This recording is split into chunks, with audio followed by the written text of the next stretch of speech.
Hello, welcome students. Today we are going to start with the next topic, that is V model.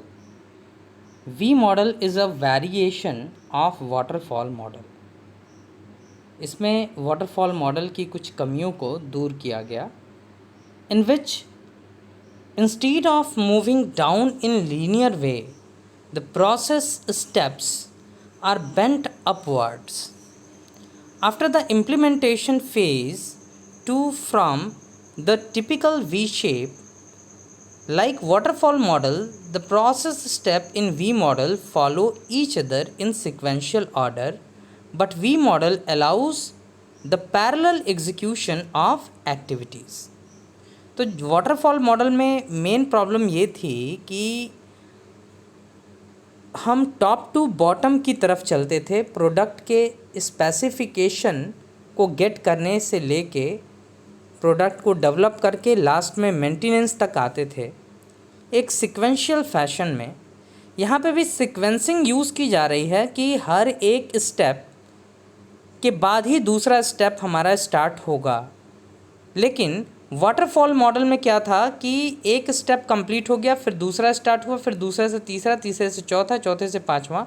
अगर पांचवें step में कोई problem है तो हमें ऊपर तक फिर से जाना होगा और फिर उस स्टेप में की प्रॉब्लम्स को दूर करना होगा। जैसे system and software design step में अगर कोई प्रॉब्लम थी और हम ऑपरेशन एंड मेंटेनेंस में आके उसे आइडेंटिफाई किए, तो फिर पहले हम इंटीग्रेशन सिस्टम टेस्टिंग तक जाएंगे, फिर इम्प्लीमेंटेशन तक जाएंगे, फिर जो सिस्टम सॉफ्टवेयर डिज़ाइन है वहाँ तक हम जाएंगे। लेकिन वी मॉडल में ये बेनिफिट दिया गया कि पहले एक साइड अगर आप देखें तो रिक्वायरमेंट एनालिसिस सबसे पहले होगी, then system design, then coding, और कोडिंग होने के बाद फिर unit testing, then system integration testing and then acceptance testing. लेकिन कोडिंग के साथ साथ, चूँकि पैरेलल में आप देखें कोडिंग और यूनिट टेस्टिंग एक लेवल पे दिया है, तो कोडिंग के साथ साथ ही हम यूनिट टेस्टिंग कर सकते हैं। अगर यूनिट टेस्टिंग करते समय अगर कोई प्रॉब्लम आती है तो हम डायरेक्टली कोडिंग में उसको मेंटेन करेंगे और फिर आगे बढ़ेंगे। ऐसे ही अगर हम यूनिट टेस्टिंग करके आगे बढ़ गए और सिस्टम इंटीग्रेशन टेस्टिंग कर रहे हैं, तो ऐसे केस में अगर कोई एरर आएगा तो वो सिस्टम डिज़ाइन से रिलेट करेगा। तो इस लेयर में हम क्या करेंगे कि अगर कोई प्रॉब्लम सिस्टम इंटीग्रेशन टेस्टिंग में आती है तो हम डायरेक्टली जंप कर जाएंगे सिस्टम डिज़ाइन में, और सिस्टम डिज़ाइन में उसको कंप्लीट करके फिर हम नीचे वाले लेयर में आएंगे, मतलब हम कोडिंग करेंगे, फिर यूनिट टेस्टिंग करेंगे, फिर सिस्टम एंड इंटीग्रेशन टेस्टिंग करेंगे। देन अगर सिस्टम एंड इंटीग्रेशन टेस्टिंग में भी कोई प्रॉब्लम नहीं आती है, मतलब हमारा सिस्टम पास हो जाता है, फिर हम जाते हैं एक्सेप्टेंस टेस्टिंग की तरफ। एक्सेप्टेंस टेस्टिंग हमारी फाइनल स्टेप है, जहाँ पे हम ये इंश्योर करते हैं कि वेरिफिकेशन और वैलिडेशन के थ्रू ये इंश्योर किया जाएगा कि हमारा जो सॉफ्टवेयर है वो यूज़र की रिक्वायरमेंट को पूरी तरीके से फुलफ़िल कर रहा है कि नहीं, मतलब जो हमने स्टार्ट में स्पेसिफिकेशन लिया था क्या उसके अलोंग है कि नहीं। तो अगर इस स्टेप में कोई प्रॉब्लम आती है, अगेन हम रिक्वायरमेंट एनालिसिस पे जाएंगे, then system design, then coding, then unit testing, then system integration testing and then acceptance testing. तो यहाँ पे ये बेनिफिट है कि पैरेलल में दो अलग अलग प्रोसेस भी रन कर सकते हैं। तो this is the benefit of V model, but it also fails for making bigger project और बिगर सॉफ्टवेयर। तो next comes evolutionary model. Evolutionary model develops the software in same way as a pilot project is brought to full-flagged implementation or full product is developed from a prototype। तो यहाँ पे इवोल्यूटरी model में हम क्या करते हैं, पहले एक प्रोटोटाइप बनाते हैं और फिर प्रोटोटाइप को हम आगे चल के, प्रोटोटाइप मतलब एक मॉडल, और फिर उसको धीरे धीरे विकसित करते जाते हैं और एक फुली फ्लैग्ड प्रोडक्ट में कन्वर्ट करते हैं।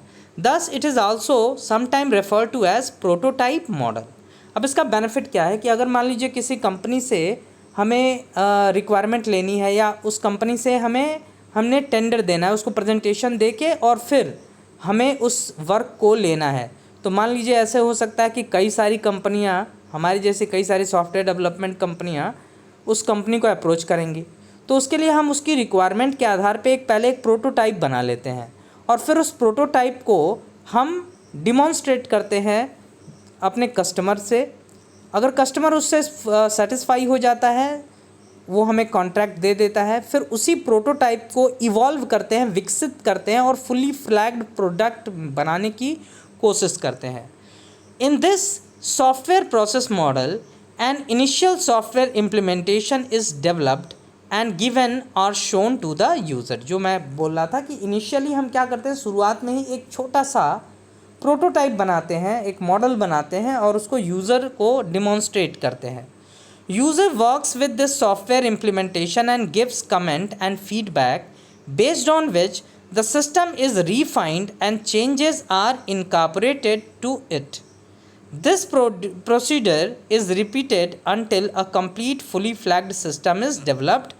So software specification, development and validation testing activity are interleaved with rapid feedback across activities. तो इस मॉडल में हम कर क्या रहे हैं कि हमने एक छोटा सा प्रोडक्ट बनाया, उसको हमने कस्टमर को दिया, कस्टमर उसको देखा, उस पर उसने कमेंट दिए, फिर हमने उसमें और मॉडिफिकेशन किया, फिर कस्टमर को दिया, फिर कस्टमर ने देखा हाँ ये अब पहले से बेहतर है, अब इसमें और थोड़ी सी ये चीज़ें भी होनी चाहिए, फिर हमने उन चीज़ों को बनाया। इस तरीके से ये प्रोसेस चलता रहेगा और हमारा जो सॉफ्टवेयर है वो बिल्ड हो जाएगा।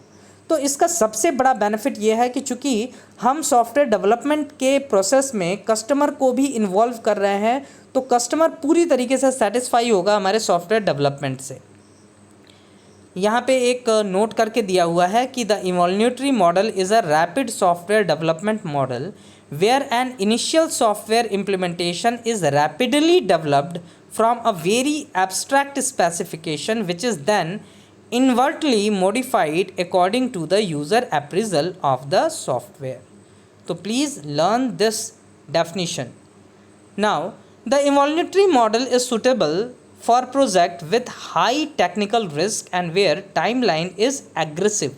मतलब हमारे पास बहुत कम टाइम हो, एग्रेसिव टाइमलाइन हो और हमें सॉफ्टवेयर डेवलप करना हो, या हाई रिस्क सॉफ्टवेयर है, तो ऐसे केसेस में हम इनको इस मॉडल को यूज़ करते हैं। हम यहाँ पे हम पहले क्या करेंगे, आउटलाइन बनाएंगे अपने डिस्क्रिप्शन का, फिर एक्टिविटीज़ में आएंगे, यहाँ पे कंकरेंट एक्टिविटी चलेगी, मतलब एक साथ साथ चलेगी। हम स्पेसिफिकेशन लेंगे, डेवलपमेंट करेंगे, वैलिडेशन करेंगे।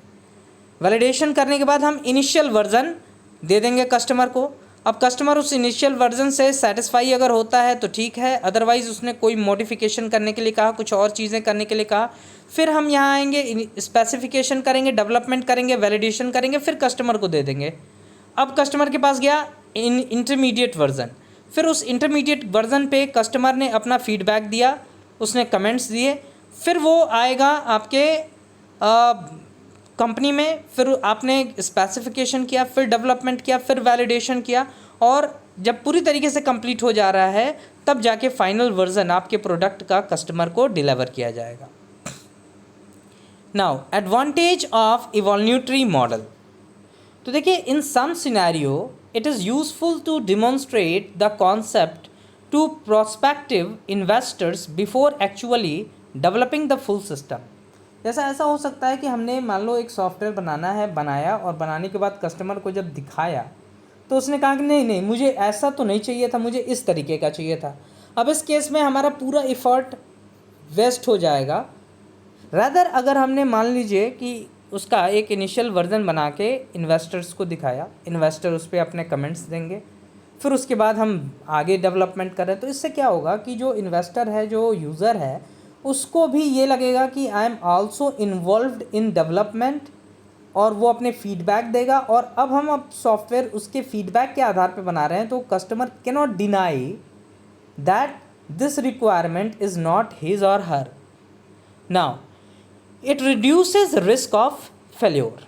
ये फेल्योर के रिस्क को रिड्यूस करता है। As potential risk can be identified early by continuous appraisal of the software implementation and corrective steps can be taken. तो चूँकि हम इनिशियल वर्जन दिखा रहे हैं, फिर इंटरमीडिएट वर्जन दे रहे हैं कस्टमर को, तो उसमें अगर कोई प्रॉब्लम होती है तो वो इनिशियली शुरुआत में ही हम इसको आइडेंटिफाई कर लेंगे और प्रोडक्ट के फेल होने का रिस्क हमारा कम हो जाएगा। In this model the development takes place with combined contribution of the development team and client. The interactive environment provide a very good and conductive environment for the development of the software. चूँकि जो हमारी team है, जो development team है और जो customers हैं वो भी एक साथ इन्वॉल्व हो रहे हैं इस प्रोसेस में, तो ये जो एक इंटरेक्टिव इन्वायरमेंट बनेगा, इससे हमारा सॉफ्टवेयर डेवलपमेंट का कंडक्ट बहुत आराम से स्मूथली होगा।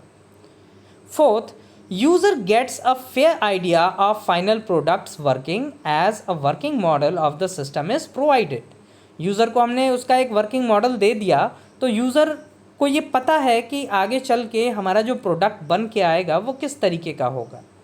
The users get a better understanding of the system being developed and can suggest changes and modification. User को बेटर अंडरस्टैंडिंग होगी हमारे सिस्टम की जो डेवलप हम कर रहे हैं, और इसके आधार पे वो अपने सजेशंस दे सकता है, कुछ मॉडिफिकेशन चाहता है वो भी दे सकता है। And finally user feedback is available at an early stage leading to better solution. चूँकि शुरुआत में ही कस्टमर से फीडबैक मिलना स्टार्ट हो जा रहा है, तो हम अगर कोई भी प्रॉब्लम होगी तो उसको बहुत अच्छे तरीके से प्लान करके सॉल्व कर सकेंगे और उसका बेटर सॉल्यूशन हम फाइंड कर सकेंगे। Now with advantages we are also having some disadvantage too. The first disadvantage is if changes suggested are too many then it may disturb the rhythm of the development team। जैसे अगर customer को हम दिखा रहे हैं और customer बार बार बहुत सारे चेंजेस करने के लिए कह रहा है, तो जो रिदम हमारे डेवलपमेंट टीम का था कि वो सॉफ्टवेयर बनाते जा रहा है, वो डिस्टर्ब होगा। दूसरा, दिस मॉडल में give user new ideas of newer functionalities and if the user demands too many changes then it may increase the complexity of the system. Also, the scope of the system may expand beyond original plans।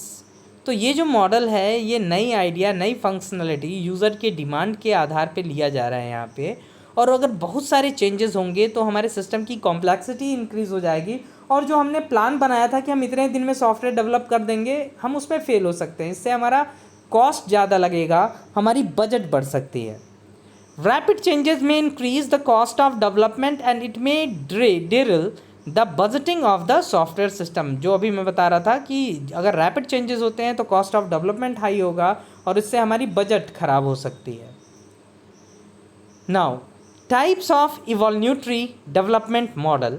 तो पहला जो type है, actually यहाँ पे दो types होते हैं, exploratory model जिसको बोलते हैं एक्सप्लोरेटरी प्रोग्रामिंग, और दूसरा है थ्रोवे प्रोटोटाइपिंग। तो एक्सप्लोरेटरी प्रोग्रामिंग में देखिए कि the objective of this development style is to explore customers requirement and deliver a final system. The development starts with the parts of the system that are well understood and the system evolves by adding new features proposed by the customers. यहाँ पे हमने एक software बनाया, एक initial version बनाया, customer को दिखाया, customer ने कुछ और कहा, अब हम क्या करेंगे, उसी सिस्टम में जो कस्टमर को दिखाया था उसी में नए फीचर्स ऐड कर देंगे, उसको और बेहतर बनाएंगे। फिर उस कस्टमर ने कुछ अपनी रिक्वायरमेंट बताई, फिर हम उसमें मॉडिफाई करेंगे, उसी को और बेहतर बनाएंगे। ये है हमारा एक्सप्लोरेटरी प्रोग्रामिंग।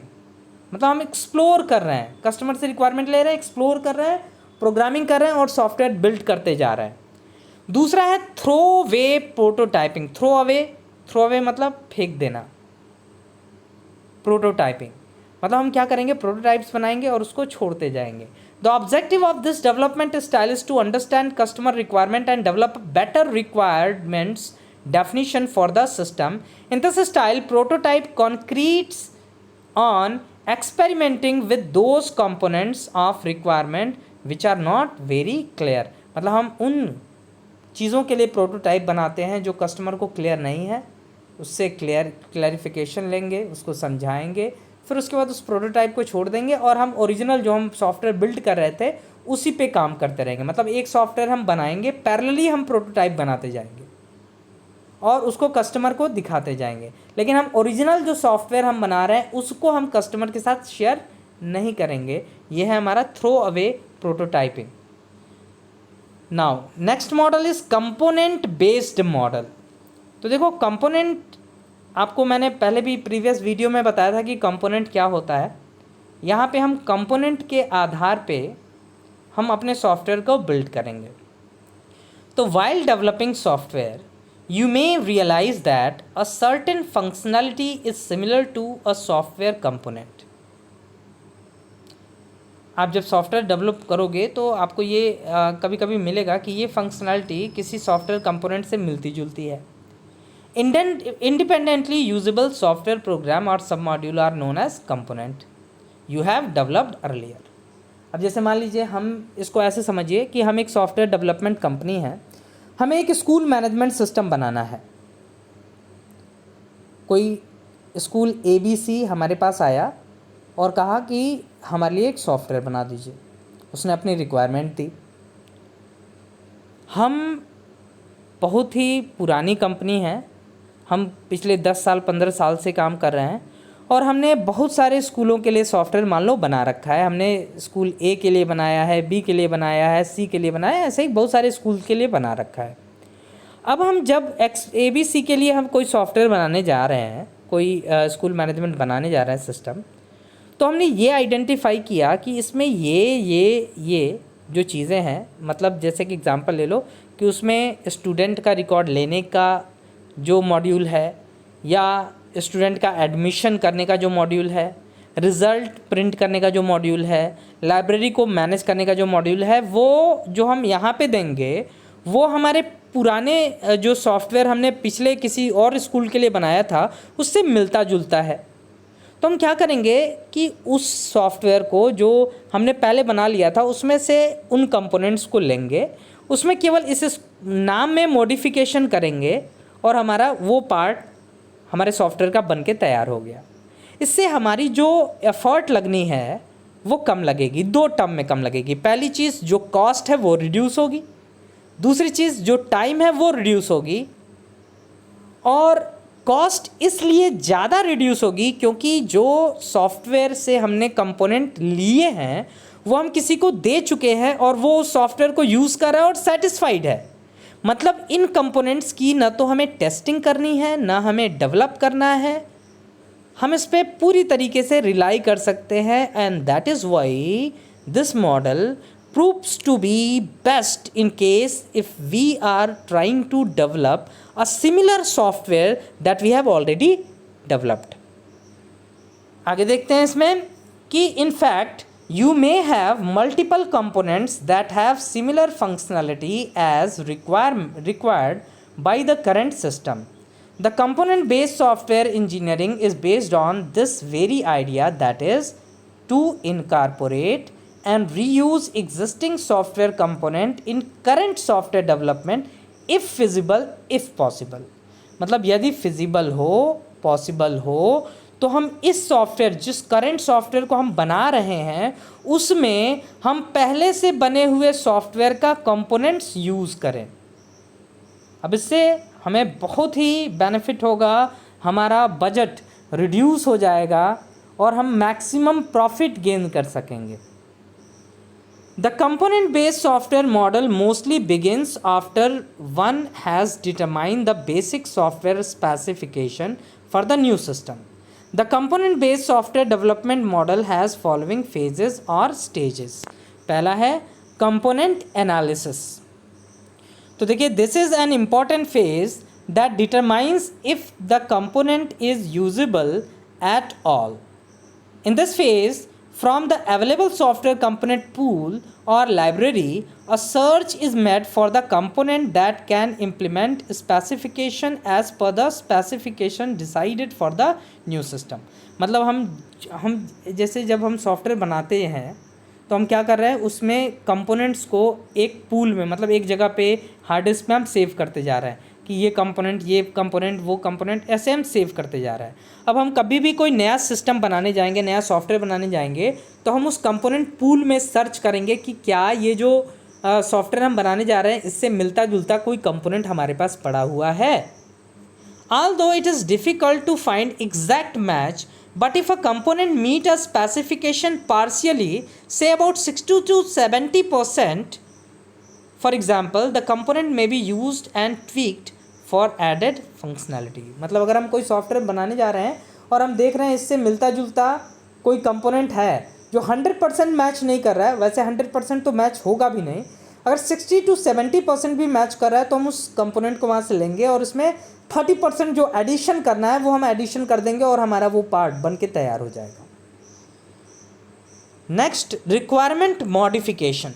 तो during this stage the software requirement are reanalysed using information about the available reusable component. The aim of this phase is to reflect the service of available component as part of the requirement। यहाँ पे हम requirement को modify करते हैं और tune करते हैं इस तरीके से कि जो हमारा सॉफ्टवेयर कंपोनेंट है वो यूजेबल हो सके हमारे रिक्वायरमेंट के आधार पे। Third, system design with reuse. तो this phase aims at the system design for the propose system taking into account the reusable component available. This may be done in the following two ways. First, either the framework of the proposed system is designed afresh or existing framework is used।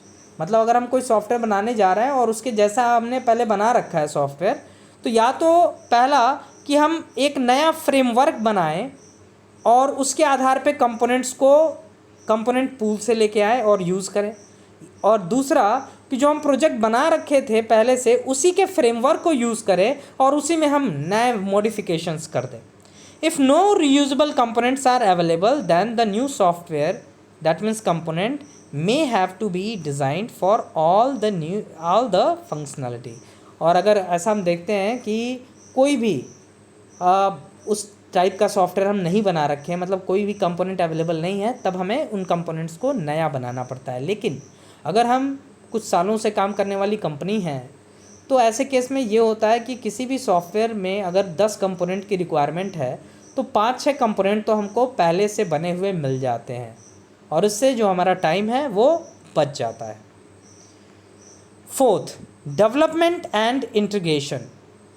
तो in this phase the fresh development of the software component takes place for which no reusable component were found. Then a freshly developed software component and reusable system are integrated to create the new system। यहाँ पे इस phase में हम उन components को बनाते हैं जो हम पहले से नहीं बना चुके हैं, मतलब किसी और सॉफ्टवेयर में हमने उसको नहीं बनाया था, और फिर जो कंपोनेंट्स हमने कंपोनेंट पूल से लिया है और जो हमने कंपोनेंट्स नए बनाए हैं उनको एक साथ मिलाते हैं, इंटीग्रेट करते हैं और फिर फाइनल जो सॉफ्टवेयर है वो बना के हम डिलीवर करते हैं। अब इसको डायग्राम वाइज आप समझ सकते हैं कि ये कंपनी का कंपोनेंट पूल है जहाँ पे जो भी कंपोनेंट बनाए जा रहे हैं वो यहाँ पे रखते जा रहे हैं हम। अब सबसे पहले हम रिक्वायरमेंट लेंगे, इंस्पेक्ट करेंगे आपके कंपोनेंट पूल को, फिर वहाँ से जो हमारी कंपोनेंट निकल के आ रही है उसके आधार पे हम सिस्टम डिज़ाइन में जाएंगे, फिर इंस्पेक्ट करेंगे कंपोनेंट पूल को, उनमें से अगर कोई कंपोनेंट हमारा मैच कर रहा है तो उस कंपोनेंट को हम सेलेक्ट करेंगे, फिर अडॉप्ट करेंगे और टेस्ट करेंगे। देन आफ्टर हम सिस्टम का इंटीग्रेशन करेंगे, system integration and component deployment, and then select करेंगे टेस्ट को। देन आफ्टर हम ऑपरेशन एंड मेंटेनेंस फेज़ में आएंगे। अगर कोई प्रॉब्लम आती है अगेन हम नया कंपोनेंट सेलेक्ट करेंगे, अडॉप्ट करेंगे, टेस्ट करेंगे और इस तरीके से जो हमारा सॉफ्टवेयर है वो बिल्ट होगा। ये सबसे फास्ट मॉडल माना जाता है और सबसे कॉस्ट इफ़ेक्टिव मॉडल माना जाता है if we are planning to develop a product. लेकिन अगर हम किसी स्पेसिफिक कंपनी के लिए सॉफ्टवेयर बना रहे हैं जो ज़्यादा मतलब कह लो कि कॉस्ट वर्दी है और सिक्योरिटी रिक्वायरमेंट है, तो ऐसे केस में हम दूसरे मॉडल्स का यूज़ करते हैं, इनका यूज़ नहीं करते हैं। Now, advantage and disadvantage. तो first advantage is it reduces the amount of software to be developed। मतलब जो सॉफ्टवेयर हम बनाने जा रहे हैं उसमें ये रिड्यूस करता है कि हमारे सॉफ्टवेयर के अमाउंट ऑफ सॉफ्टवेयर जो हम डेवलप कर रहे हैं उसमें, मतलब अगर हम सॉफ्टवेयर बनाने जा रहे हैं उस जैसा हम पहले बना रखे हैं तो हमें 50 to 60% कम काम करना पड़ सकता है। दूसरा, it also results in reduced cost and risk if reusable software component are available. अगर रीयूजेबल सॉफ्टवेयर कंपोनेंट अवेलेबल है तो ये कॉस्ट को और रिस्क को दोनों को मिनिमाइज़ करता है। कॉस्ट को तो आप समझ ही रहे हो, रिस्क को इसलिए क्योंकि वो सॉफ्टवेयर कंपोनेंट पहले से यूज़ किया जा रहा है, मतलब वो एरर फ्री है। Third, it also lead to faster delivery of the software. अगर हम इस तरीके से सॉफ्टवेयर बनाते हैं तो हम सॉफ्टवेयर की फास्टर डिलीवरी कर सकते हैं, क्योंकि सॉफ्टवेयर बहुत जल्दी बन जाएगा। डिसएडवांटेज, तो some time requirement are compromised, कभी कभी रिक्वायरमेंट को हमें कॉम्प्रोमाइज़ करना होता है, क्योंकि वो हमारे किसी ऐसे कंपोनेंट से कुछ मैच कर रहा होगा जो हम पहले बना रखे हैं। तो ऐसे केसेस में क्या होता है कि जो सॉफ्टवेयर कंपनी है वो कस्टमर को इंसिस्ट करती है और कस्टमर को एक तरीके से मैनिपुलेट करती है कि आप ये चीज़ इस तरीके से कर लो तो आपका जो सॉफ्टवेयर है वो और बेहतर हो जाएगा। और क्यों ऐसा कर रहे हैं? क्योंकि वो जो तरीका हम बता रहे हैं उस तरीके का कंपोनेंट हम पहले बना रखे हैं। Second, this may lead to system that does not meet the real need of user. तो ऐसा भी हो सकता है कि जो हम सॉफ्टवेयर बना के लाएं वो यूज़र की नीड को फुलफ़िल ना करें। अब देखिए कंपोनेंट बेस्ड डेवलपमेंट मॉडल में यहाँ पे दिया है, component based software development model is software deployment development model that develops software system by selecting appropriate off the shelf component and then assemble them with a well defined software architecture. So that's all for this video. In next video we'll start from delivery models. Thank you. In case of any doubt you can contact me. Feel free to contact. Thank you.